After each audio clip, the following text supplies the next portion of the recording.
మహాభారతం యుద్ధం జరిగేటప్పుడు కర్ణుడు నేల కూలిపోయాడు. ఆ సమయంలో అతను చేసినటువంటి దాన ధర్మాలు పుణ్యాలు ఏవైతే ఉన్నాయో అవన్నీ కూడా అతని ప్రాణం పోకుండా అడ్డుపడుతున్నాయి అన్నమాట. అది గమనించినటువంటి శ్రీకృష్ణుడు కర్ణుడి దగ్గరికి వెళ్ళి ఇలా అడుగుతాడు, కర్ణ, నీవు దానాలు ధర్మాలు అన్నీ చేశావు కదా, మరి నీ దగ్గరున్నటువంటి పుణ్యం ఉందే, అది నాకు ఇస్తావా అని అడిగాడట. అనగానే కర్ణుడు వెంటనే ఇచ్చేశాడట. అయితే ఇచ్చే ముందు ఒక మాట అన్నాడట.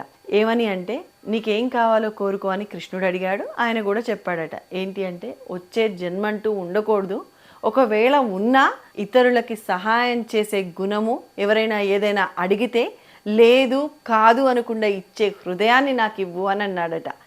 అంటే ఇక్కడ చెప్పేది ఏమిటి అంటే, మహాభారతం ద్వారా మనకి ఎవరైనా ఏదైనా అడిగితే లేదు కాదు అనేది చెప్పకుండా సాధ్యమైనంత వరకు సహాయం చేయాలి. ఏ దేవాలయాలకు వెళ్తే పుణ్యం రాదు, ఇలా మనసుకు నచ్చినట్టుగా ఎవరైనా కోరిక కోరినా, నిన్ను ఏమైనా అమ్మా ఇది కావాలి అని అడిగినప్పుడు వాళ్ళకి ఇస్తామే, కాదు లేదు కుదరదు అనకుండా, అదే ఒక గొప్ప హృదయం. ఇటువంటి గుణం కలిగిన వాళ్ళని సాక్షాత్ నువ్వు గుడికి వెళ్ళక్కర్లేదు, ఆ భగవంతుడే నీ దగ్గరికి వచ్చి ఆలింగనం చేసుకుంటాడు.